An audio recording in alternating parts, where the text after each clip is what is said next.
Welcome everyone to the Man in Search of Gold podcast. I'm your host, Eric Mangold, and I'm the founder of Argosy Wealth Management. This is the show where we share ideas, strategies, and history to help you improve your life one financial move at a time. Let's get started.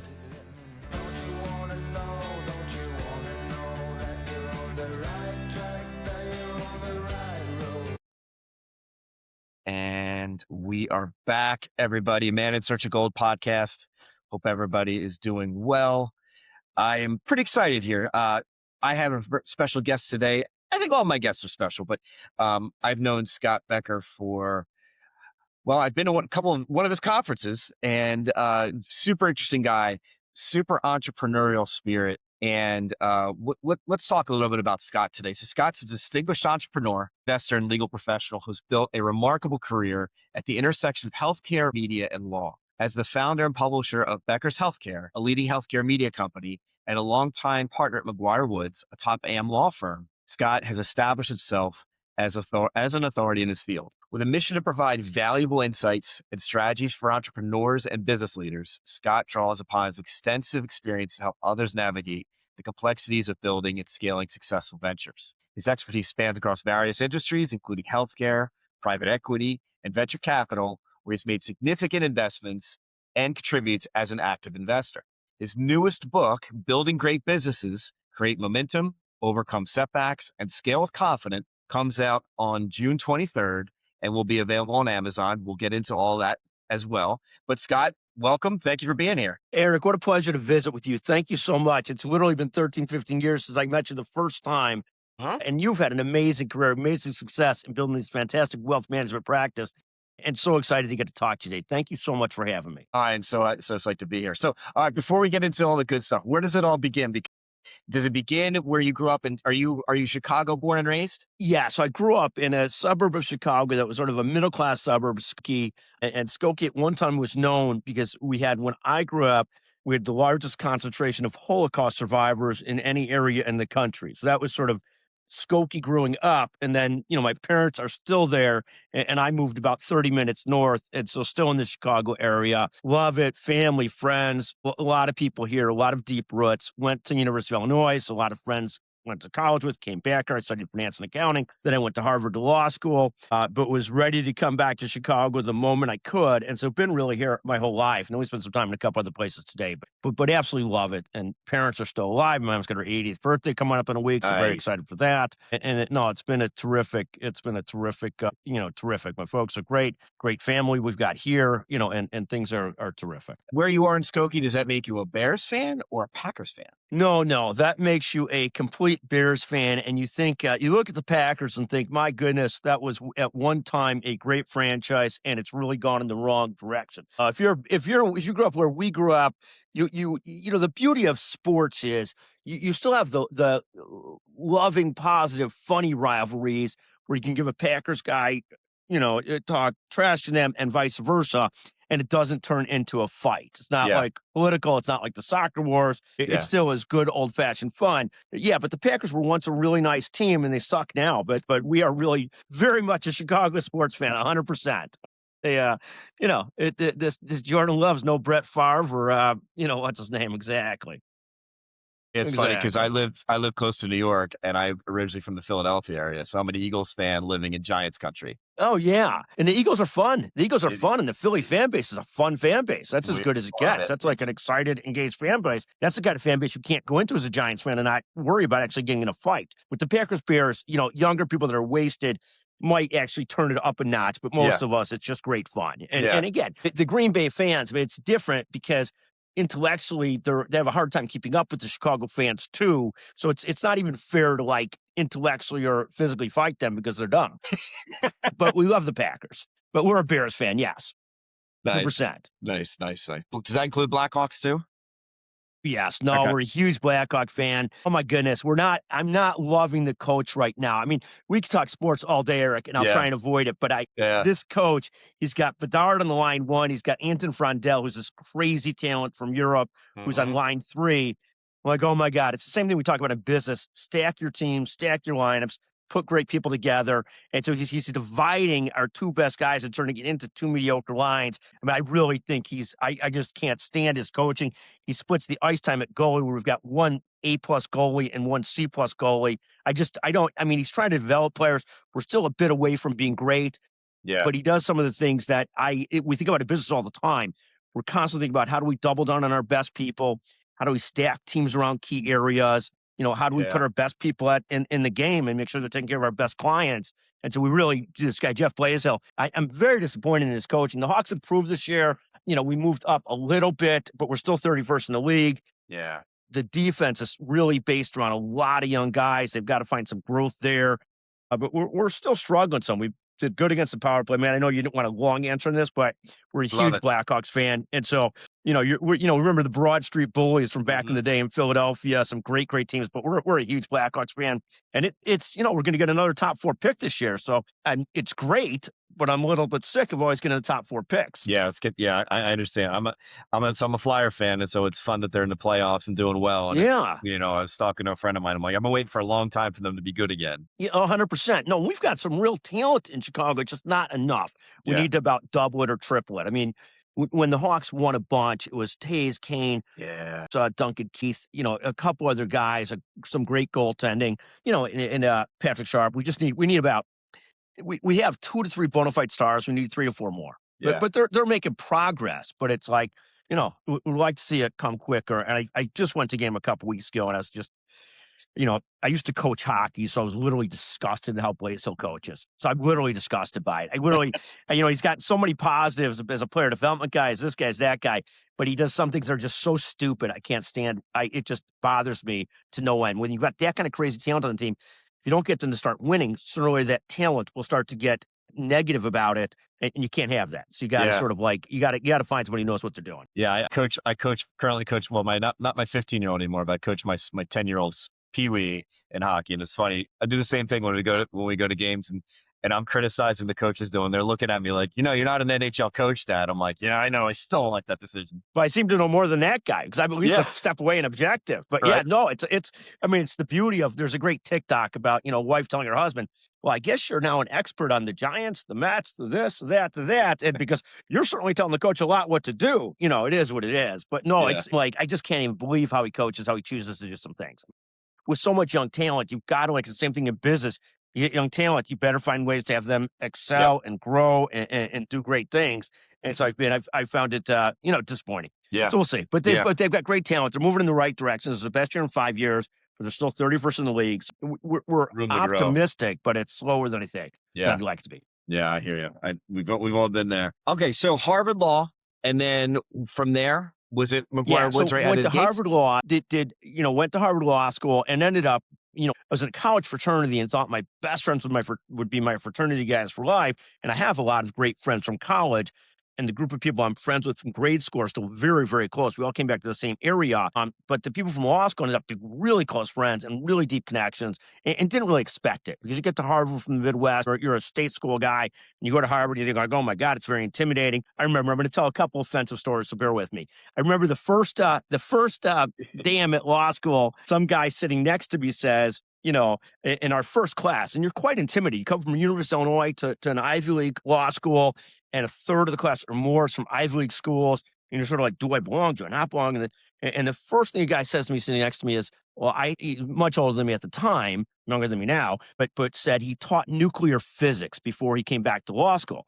So I'm like, okay, I should go home right now. And this is going to offend some people, so bear with me. Then he says, you wouldn't know where it is. It's a big school in the Midwest. And I'm like, well, I might know that. So then he goes on and says, I used to teach nuclear physics at Southern Illinois University. And immediately my thought was, well, I'm okay. I could teach nuclear physics at Southern Illinois University. That's offensive, but it is what it is. And then the second great story I have from Harvard Law School, and then I came back to Chicago for the rest of my life, really. The next story was, I was a student teacher as a third year.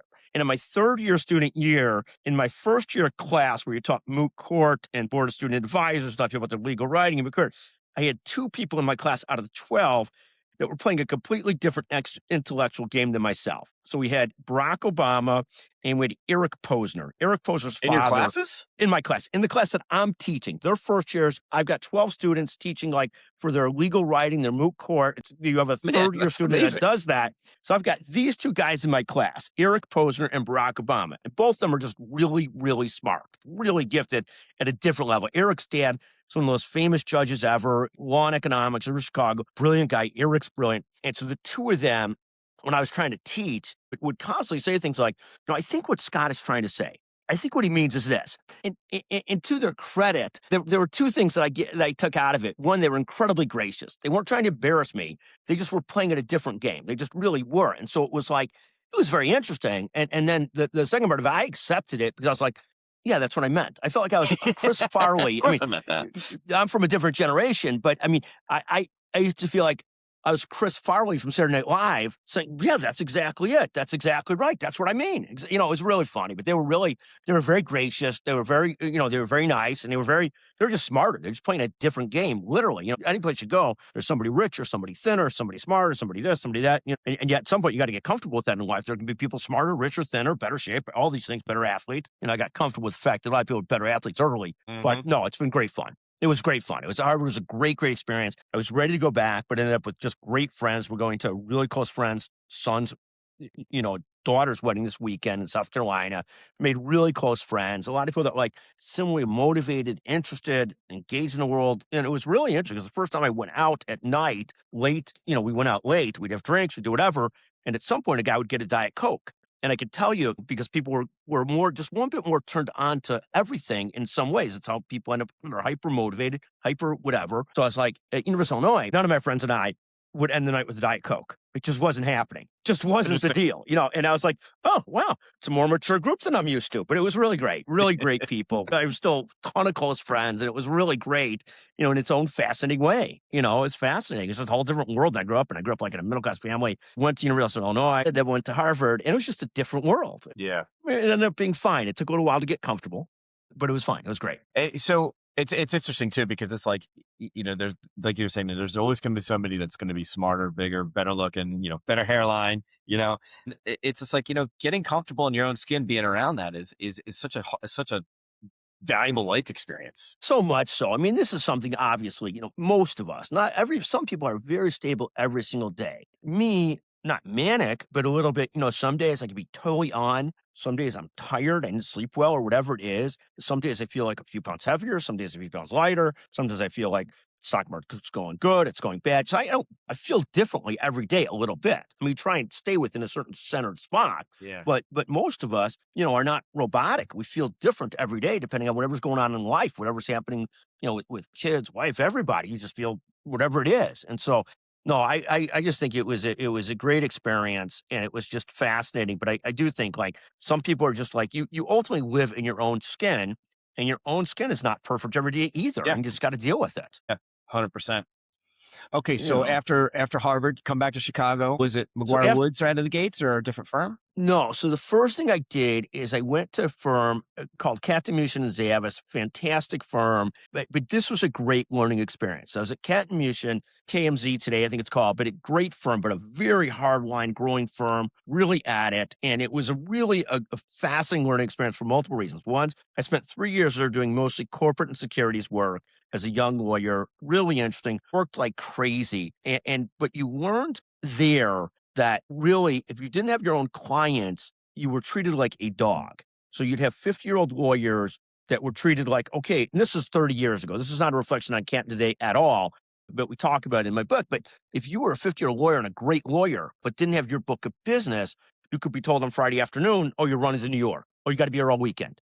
You have to do this. You have to do that. It was almost, it was not today's world. And there was a sort of lack of respect for people that were great business lawyers, but not great business getters. And so what I learned out of that was, one, I learned a ton. Second, I had some really good mentors there. Third, I learned if I was going to practice law, I wanted to have my own clients. I never wanted to treat anybody like a dog ever, but I didn't want to be in that spot where you're so vulnerable and so fragile to other people. So the next best decision I made was, in terms of a handful of good decisions in life and lots of bad ones, the next good decision I made was the second firm I went to was called Ross and Hardy's, which merged into McGuireWoods. And I joined Ross and Hardy's 30 years ago. And I really joined Ross and Hardy's based on the culture test versus anything else. It was less prestigious at the time than Cat and Mushin, but I had three friends from different areas of life, one from college, one from law school, and one from high school, that were all at this firm and that were all happy at this firm. And being a 28-year-old lawyer at a mid-sized or large firm, it was hard to find any firm where all my colleagues were actually pretty happy. And so I made the decision, if I can get in the right culture and I'm happy, then I could figure out how to thrive. So this was sort of the single sort of probably best career decision I made. I went to Ross and Hardy's, joined their healthcare practice, which was another whole important part of this, but it was really finding a place where you're comfortable and then thriving. And then figuring out I was always I was always achievement oriented by nature. Again, sometimes great, sometimes not so great, but always achievement oriented. And I figured if I'm in the right environment where I'm happy, I'll thrive. So the first environment, great place, not for me. Second environment, I was really able to start thriving. The first environment, they would say, you could do whatever you want that's entrepreneurial, go do it. But we were working 68 hours a week. So it didn't, by the time you're done, you're like, no energy left. At the next firm, it was a more hardworking, smart, but it didn't take up all of my life. The people were generally, the culture was great. And then that firm merged into McGuireWoods. And I've been at the combination of the two firms for 30 plus years now, literally. McGuireWoods, Ross Hardy's. So amazing run. What were those culture triggers that you said that you were looking for? I think what happens is, you sort of there's this great concept called the bench test, where you go to visit a bunch of different colleges and you sit on the bench and do you feel at ease or not? But by the time I finished at Cat and Mushin, which is a great firm, I felt like every time I was going to the office, and I was young, and there's different parts of this. I was young and very uncertain about what I wanted to do and sort of lost myself. So it's a lot of it's not on the firm, it's on me. But every day I'd go in, it was stressful. It was like, I was like, I don't want to be here. I felt like a cloud coming over me as I was walking into the office.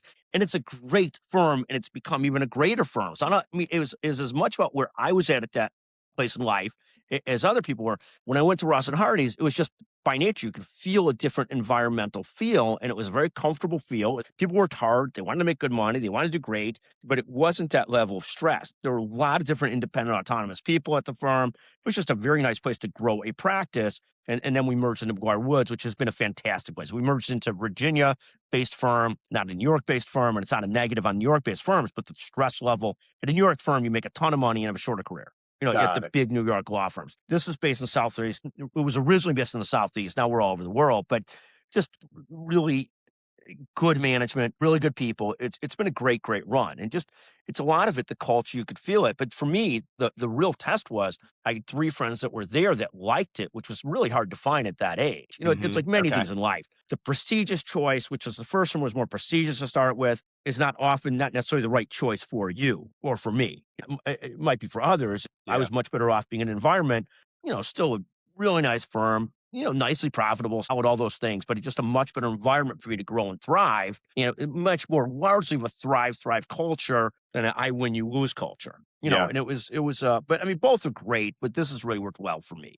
Definitely. I mean, my parents, blue collar folks, and my dad was with Bell Telephone, then AT&T for 35 years. And it's like, that just doesn't happen anymore.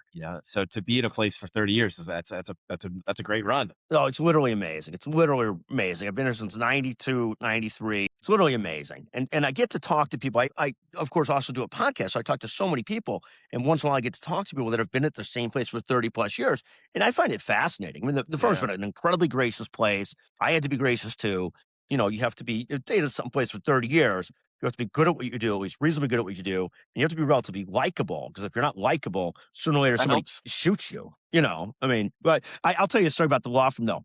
When my practice was really growing and building, and then I really transferred a lot of my energies to building the media company. When my practice was really growing and building, some partner had passed away who had this big, beautiful desk in their office. I didn't even know the guy, so I can't even comment on the person.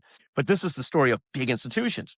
So somebody calls me, the office manager calls me, says, and this was when my practice was really thriving and growing, and says, et cetera, passed away. Would you like his desk? Because the desks were owned by the firm, not by the lawyers. And so the concept is you could take the desk as long as you realize that at some point that desk is going to somebody else.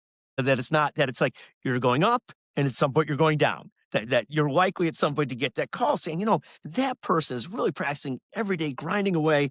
They'd like that corner office. Are you okay if we move you out of it? And it's great. It's all okay as long as you understand when you get the desk that you don't get too high on yourself. And when Yeah. it's time to move out of the corner office, you do it graciously and say that person's really driving the firm today, not me. They deserve it, not me. But you have to understand it. And at least I understood from the get-go. It's a fascinating lesson. I mean, it's just a fascinating observation lesson I found fascinating. Yeah. Yeah. Now, when you went to the new place that ultimately became McGuireWoods, the healthcare department, what was, you were doing securities law first, right? And then into healthcare. What was that evolution like? Yeah, the healthcare, what happens as a corporate securities lawyer, I started to do more and more deals in healthcare that were healthcare deals, like transactions either for practices, for hospitals, for companies. And so more and more of I started to develop some business in that area. And then I made the decision that when I joined the firm, I wanted to seriously grow a practice. That was one of my core goals. I just didn't want to be dependent upon others, even though we're all somewhat interdependent. I wanted to be like, if everything went bad, somebody hated me, I wanted to be able to take a few $100,000 in business, go across the street, open a firm, and be able to at least be my own person and have control of my life. I ended up never leaving, but I was intent on building a practice. I joined a healthcare department, and there were two different parts of this. One is I didn't want to be selling on Saturday night to people I met. I wanted to be in a niche in an area. And healthcare was 20% of the economy, plenty of opportunity, but I didn't have to be on at every cocktail party reception. I was able to separate, okay, if I'm in business and I'm working on building a practice, I'm going to that area. I'm going to these people. I'm talking to these people. I'm not every day having to sell to my friends, my brother-in-law, my family, stuff like that. I didn't want to do that. I wanted to be very much more in a business where I was not an insurance guy selling to everybody. And everybody plays it differently. But the same thing with you. You've built a practice of wealth management where you're really selling to different niches within that versus selling to everybody you run into saying, oh, do you want wealth management services? And so for me, it was very similar, very similar. So I wanted that. The second thing I was like a young lawyer, 3 years out. And of course, I didn't really know what I wanted to do. I was doing in healthcare, it's a mix of corporate work and healthcare regulatory work and really focusing on the industry that makes you a healthcare lawyer. But there's also some litigation, there's also some regulatory stuff. And I was able to at least test some of those things before I really focused myself in the corporate transactional regulatory side, and then also in building a practice in certain areas. So it was just a great, great place. And we had a small group at the time at Ross and Hardy's. The leader of the group was a fairly entrepreneurial person. He had built a great practice in the dialysis industry, and I was able to learn from him. So I set myself up trying to build a practice, started with 3 areas. One of them was going well and kept on doubling down on that area, and then expanded about 10 years later heavily into hospitals and health systems and private equity investors in healthcare. But the first area that I was trying was surgery centers, disease management, and cardio. Got some clients in the other areas, but the ASC area, I was really trying to get some traction. And it was great because the biggest firms weren't competing for that work. They're not competing. It almost be like if you're in the wealth management business, you compete for $5 million business, $10 million business, $100 million business, or $1 billion business. And the people that were competing for the surgery center business were not competing. The big firms were not competing against me. So I was able to really build a niche in there. It was a valuable business, but it wasn't so valuable that everybody wanted it. And so then at some point, as we built a group, it became a very substantial group. Then we grew into bigger areas that were in some ways more competitive, but we had a great, great run in it. And so much of my success as a lawyer and in business, I could trace back to the things I did as a lawyer, becoming an expert and becoming a leader in the surgery center area, and then learning how that happened and then trying to grow it in other adjacent areas. So it was just a fantastic learning experience. We had a great group. We still have a great group. We have great leadership today. A woman, Holly Buckley, runs the group today. She really works at the intersection of healthcare and private equity, but a fantastic leader and growth-oriented person. And no, it's a fascinating practice. It's really, really good people. Yeah, I mean, I remember going to one of your ASC conferences, and it was I was more there with a client as a fly on the wall, but just the conversations and the collaboration. And there was a boatload of people there too. Yeah, no, and that's then we ended up growing Becker's Healthcare from the surgery center area into 2 adjacent areas to start with, orthopedics and spine and hospitals and health systems. And today, hospitals and health systems is by far the hugest part of the business. But there's so many lessons in it. Even there, orthopedics and spine was so close to our surgery center niche that we thought that would be the future. And the real future of the company ended up being in hospitals and health systems. And it makes abundant sense now. At the time, I didn't see it. But the thing that I think about with everybody in business is when you see things start to work or go in the right direction, Don't be rigid in your thinking, double down in those areas. So when hospitals health systems started to work, it's much like you started developing a practice around physicians. You started building this great practice around high earning physician specialists. And some things that people do wrong is they don't double down on that. You double down on it. And now there's so many synergies because when you talk to them, you're like, well, this is what this person did without mentioning names because you've seen a lot in that area. And it became the same thing with us. So when we saw that hospitals were going great, we doubled down on that. We had some fantastic leaders. We doubled down on them. We believe so much of business is doubling down on what's working. But know your business, know where your profits are coming from, know where your earnings are coming from, know where your revenues are coming from, know who your best people are, and double down on those things. Yeah. It's funny, right? Being nimble is definitely going to get into the tenets of the book, but like being nimble because when I started out being a financial advisor 15 years ago, it was funny what you mentioned because I really gravitated towards that comment you said about not wanting to go towards friends and family and being an insurance guy selling to everybody because when I started out, a lot of the firms that I was interviewing with were talking about Project 100.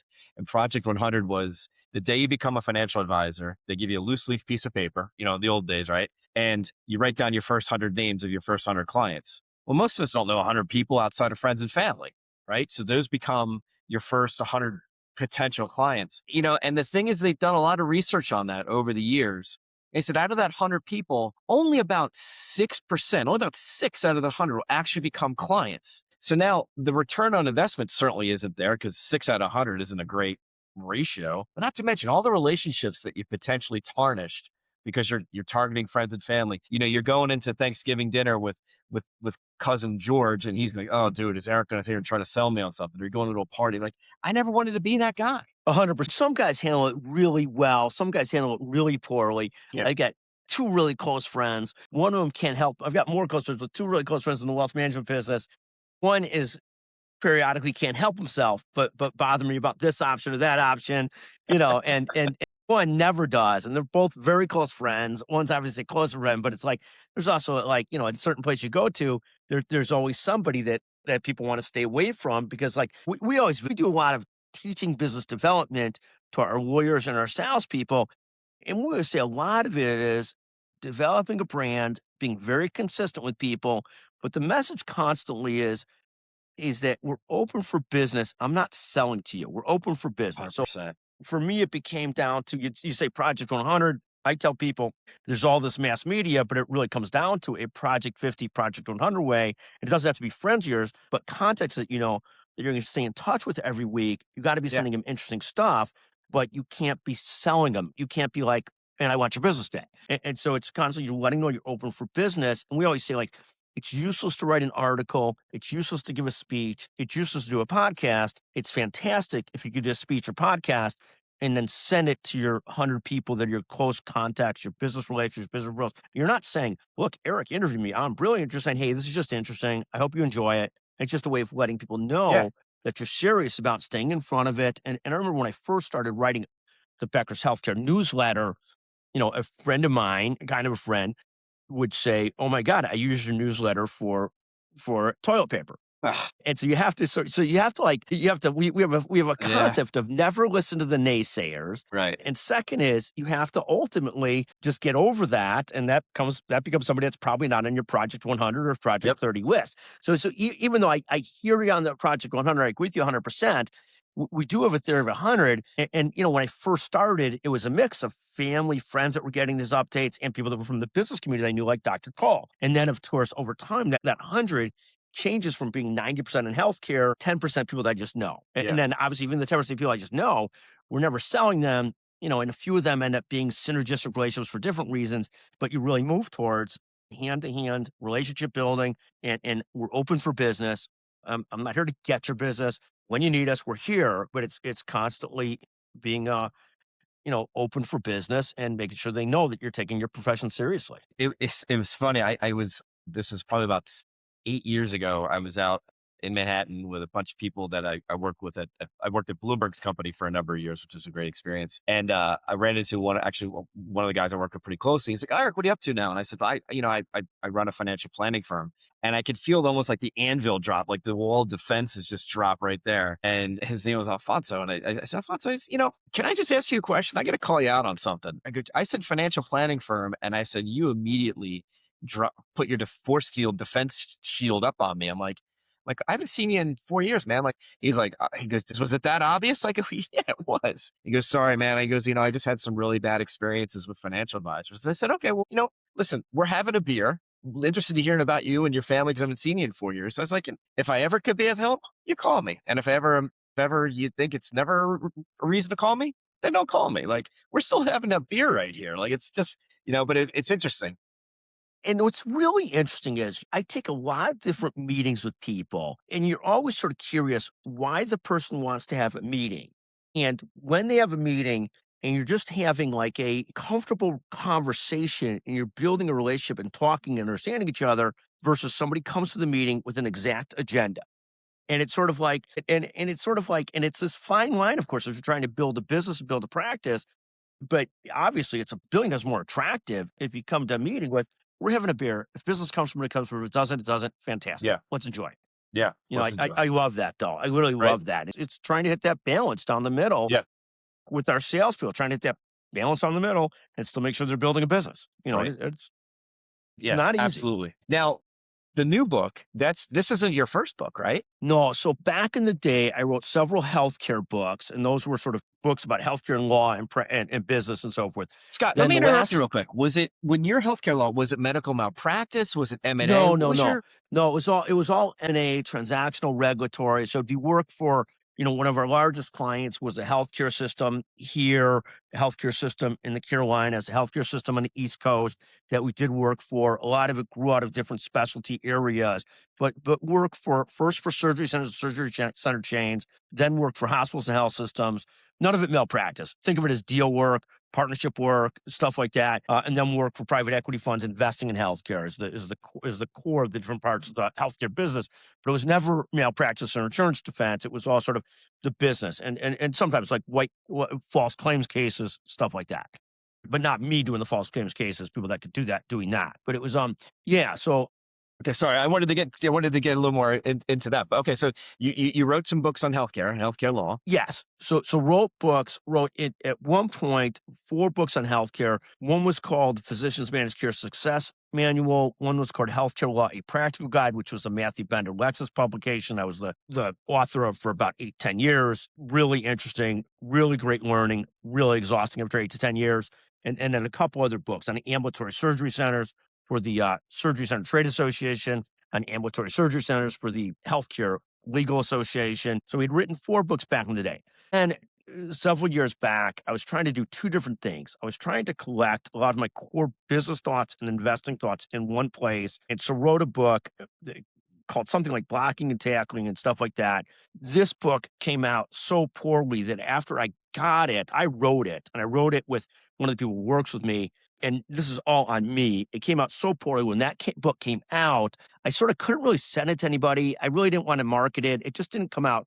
Well, I wanted it to come out. And there was a number of reasons for it. Yeah. It was, I didn't like the quality of it. I didn't like the production values. I didn't like how I pulled it all together. So we essentially tabled that book. Then we went back to the drawing board a few years ago and wrote a second book called The Entrepreneur's Edge. And this book was, I thought, quite a good improvement. Not an A+, not an A, but a very good improvement that was very good about categorizing 40, 50 business thoughts, 20 investment thoughts. Everybody's got their own perspective on it. And I'm not an investment advisor at all. I don't do that at all. I do my own portfolio stuff, et cetera. But so I redid the book. It was called The Entrepreneur's Edge. It was at least the production values were good. It came out pretty good. The people that read it said, okay, it's pretty good, but not great. Not great. So I went back and one of my best friends told me, there are 2 pieces of advice I got it. One from a professional editor who said, you have to pick a lane, business or investing. And then second, you have to decide, you have to weave your story into it to make it more readable, not just 60, 70 chapters that outline ideas, but to make it more readable, you got to really weave your own story into it. And a really close friend of mine said something very similar. And so I went back to the drawing board last summer and spent about 3 months 3 hours or 4 hours a day writing the book that's coming out now, Building Great Businesses, Create Momentum, Overcome Setbacks, Scale with Confidence, to sort of put those concepts together. It's all about business, not about investing. And again, the investing stuff that we talked about were rules of something that I live by, not necessarily right for everybody. And we're very clear that everybody has their own risk assessment, their own risk they can manage and handle so they sleep well. But so it went back to being just all business, and we talk a lot about teams, about niches, about what it takes to build a business, about product to market fit, about doubling down on the right things. And so this book's coming out now, June 23rd.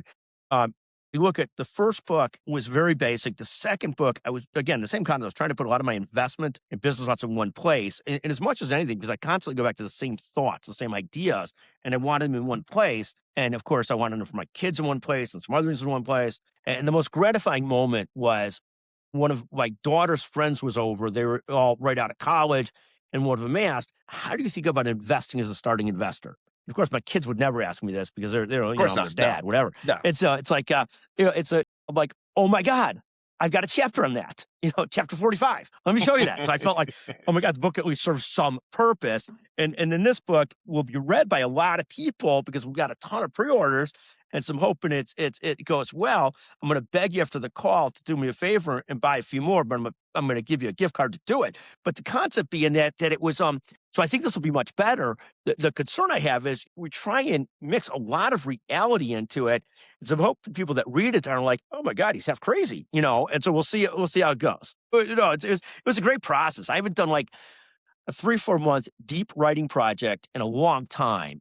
And I'd been inspired by talking to these editors. I'd been inspired by a book by Cal Newport called Deep Work.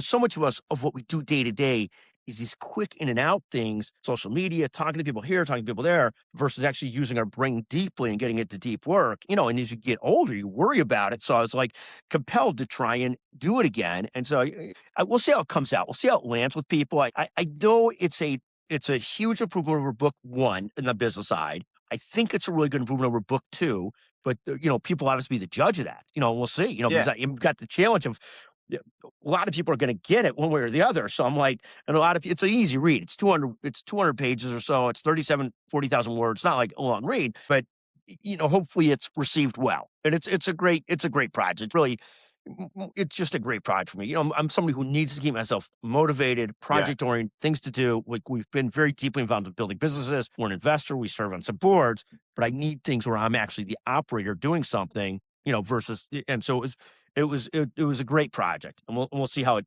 lands, but it was a great project. But that was what drove and motivated it. I'm an incrementalist by nature. I talked about these guys from law school that were so bright that could think in the 8th draft. For me, I'm very much an incrementalist. Like in building Becker's healthcare, it's incremental and then doubling down on what's working. And building my law practice environment is the same thing. And writing this book, it's very similar. I wish I could have written this book as the first book, but it's not how I work.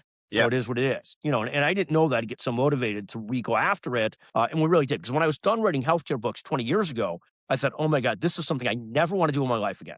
I'd never want to write a book again because, it's daunting, and it's still daunting. I don't care what anybody says about AI. It's not daunting. Maybe if you use a ghostwriter, all those things. I didn't. I wrote it from scratch every day. And so it was daunting 30 years ago or 20 years ago when I did in healthcare. I was so sick of it. I was like, okay, I'm never writing a book again. And of course, you get excited about it. It's almost like golf. I'm like, I gave up golf for X amount of years ago so bad that I and then you start to get excited about it. I'm still no better at it, but at least I'm excited about it again. So it is what it is. Yeah.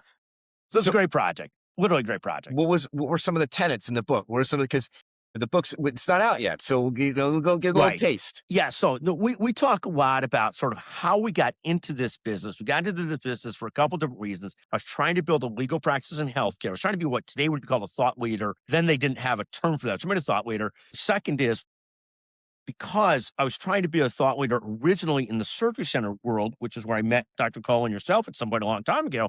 You couldn't get on stages at any of the National Association meetings because they were so closely tied to another law firm. So they had sponsored other law firms, so you couldn't get any airtime. So what happens is I was trying to build a practice. I ended up starting my own small conference, originally out of the law firm. This goes back a long time ago. I think we had 60, 70 attendees the first year. Now our biggest conference here is 6,000 to 7,000 attendees, just to give it some scale. But it was by necessity. I had to build a practice, and I was blocked.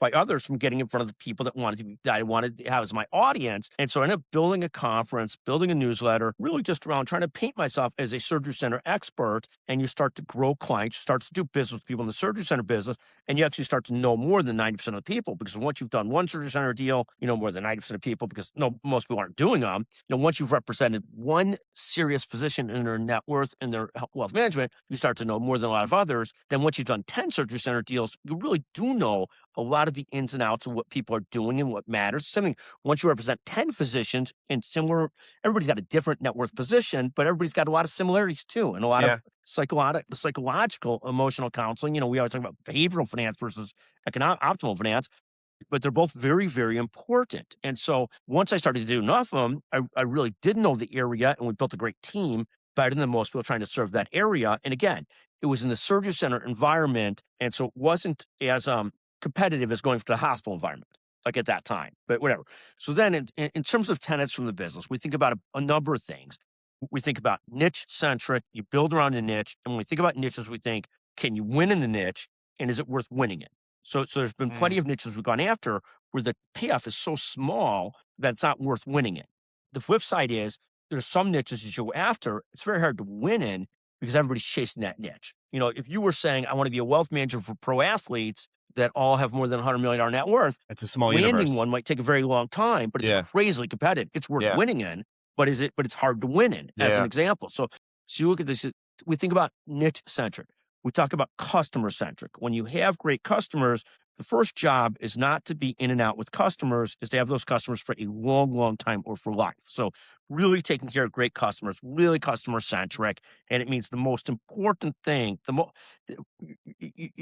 least important thing for your most important client is still a very important thing. So we would have people early on in my career that would allocate a ton of time to a client that didn't pay the bills, that was worth nothing out of what kept the lights on, and ignore something they thought was small for a client that was one of the 10 clients that literally kept our lights on and made sure we could pay salaries. And trying to learn to constantly focus on your customers, trying to understand what customers are the right customers for your business, what's your ideal customer, and really taking care of those customers.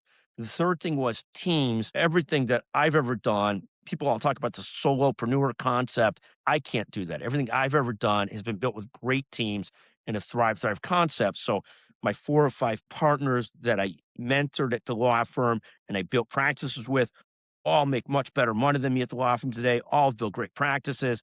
And that's how it's supposed to be, a thrive culture. And they've done great. They're in leadership. They've done fantastic. Same thing at the media company. There's a point at which the person who's serving as your president is ready to be your CEO, and you have to make sure to do that. If not, you end up at some point burning out, the company goes in the wrong direction, and so forth. But it's really about building great teams, great people, great customers, and niche-centric, and really finding product market fit. And those are 4 the things we talk about. We talk a lot about the evolution of a founder. We talk a lot about the 5 stages of business. We don't have to go into those today, but there's a lot of interesting. We enjoy we view business as a fascinating thing. Yeah. We really enjoy it. We find it really interesting, and we love the people we meet through it. And so a great pleasure. One of the, I did a martial arts study and boxing for a number of years. And I remember at the boxing gym, they had a lot of sayings that would hang from the gym, like from Muhammad Ali and just whoever it was. And there was this one Japanese proverb of, get knocked down 7 times, make sure you get up 8. What was one thing and like one setback that you found in all the business dealings that you had that you're just like, you know what? I don't know if this is the right space. And then how did you overcome that obstacle? I love that question. And I'll go back to a different Japanese proverb.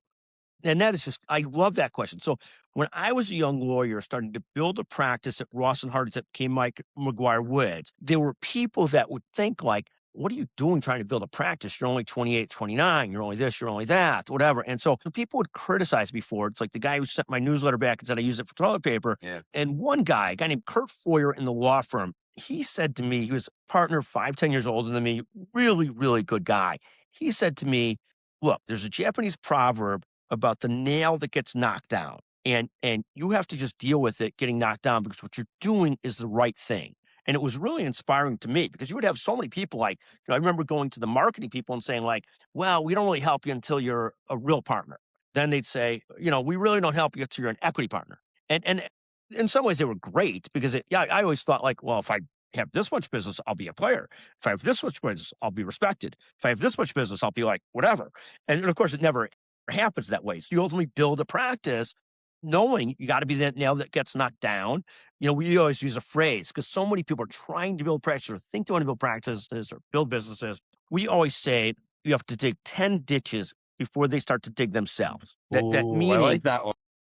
it takes a while to get momentum going. You moved your practice over to your own place several years ago.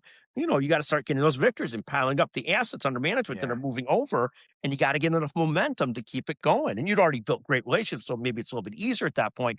One of my really close friends who had left Wells Fargo a year or two ago, just had his 1-year anniversary, him and his team moved a lot of assets over, and it was very stressful. You have to get going at it. You have to go through your biggest ones first, but then move over and to build that foundation. But in building a practice, this concept of building 10 ditches before they build themselves, we talk about all the time. We talk about also mass media is great. Building a practice, building a business is still hand-in-hand combat, really taking care of your best customers, your best people. I mean, it really is. But I could go on it forever. All right. So tenants, I love the ditches analogy because it's not to mention talking about digging ditches. You got to get yourself dirty. You got to get your hands dirty before anything starts happening on its own. 100%. And it takes a couple of years. Because when we tell people they're starting to build a practice, you have to start now because it's going to take a couple of years till you start to actually get good at it. So you start to really feel confident in it, and you're able to persuade clients you're the person to take care of their stuff. And when you get to that spot, the persuasion's quite easy because you built enough confidence. It becomes clear. It becomes clear. This guy's worked with 50 neurosurgeons, 30 orthopedic surgeons. It's pretty clear. They all like him. He's trustable. He knows what he's doing. He's not trying to sell me something I don't want, and so it becomes good. But it takes a while to get to that spot where in building a practice, in selling or growing, you're really comfortable at it. So you got to start early and you're going to learn while doing it. Yeah. And the persistence factor too is got to be huge because I'm sure you experience and I experience, there's times you're just like, oh man, do I feel I got to do it again today after getting knocked out a bunch of times yesterday. 100%. And so much that is, for me, the problem becomes sometimes taking on too many things and then I don't have the energy to really devote and focus and define what I really need to focus on. I mean, it's a constant challenge for busy professionals is constantly figuring out where you're really focusing, where you're really focusing this year, where your efforts really going. Am I diluting my energy, my creativity by taking on too many things? Yeah. It's a constant challenge. It's a constant evolution for most of us. Especially with people that have that entrepreneurial spirit, which you obviously do. Yeah. It's also like, one of those things that when you are an entrepreneur, it's like you realize that you are everything. So it's like, you also have to be the one that's kicking yourself in the pants and at times when it needs it. 100%. And one of the things throughout life is you go through peaks and valleys of motivation. You go through peaks and valleys of motivation yourself. The whole idea of a founder is we talk often in the book about the 3 evolutions of a founder, where first you're doing everything, then you're hiring people who aren't necessarily better than yourself. Then the third is you're hiring people and they really are better than you and can take the business further. And that's where you want to get to as an entrepreneur, as a founder. But it is a hard row. And then you get to a spot where the business is not so much dependent upon how you show up every day. It's much more dependent upon the leaders that are really running it today. And that's the goal. But 100%. I mean, you move from managing a business, and there's great books about this, to managing your life. And there's a great Harvard Business School article about managing yourself. And you get older, your life becomes less so focused. I was just focused on building this business, taking care of the kids. Then you move to a portfolio of life where you're trying to, okay, how do I get deeply enough into some things so I'm not just splattered all over the place doing B work or B plus work every place. Yeah. Yeah. And also the factor is big is the enjoyment factor too. Because if you're not doing something that, you had to have seen that along your career of people, especially in law, right? In law, where, people, you got to be happy with what you're doing if you're devoting this much time and energy and effort to it. 100%. No, we think about that all the time. And of course, there's this whole mix of thoughts, chasing your passion versus making a living. And we do view it as you got to find that Venn diagram that's someplace down the middle. And there's periods of your career when I started really building a law practice, I was compelled by it. It was very exciting to me. It was a lot of fun. I was working with great clients, working with great teammates. And the same thing when we really got going on building the media business, it was very compelling. It was very I didn't have to kick myself in the butt every morning to get going. I was taken by it. And then Yeah. what happens throughout life, you go through periods of time. Like when you moved over and transitioned your practice to Argosy, you're probably very excited about it. You're very compelled by it. You're very on. It's a real goal. It's a real effort to be able to take care of clients how you want to take care of them. But I find there's periods in life where you've got clarity about what you want to do and great focus, and it's great fun. We have this philosophy: being unbusy or not busy is depressing. Being busy for me is better than being not busy. Being busy with purpose is the goal. That Yeah. sort of self-actualization.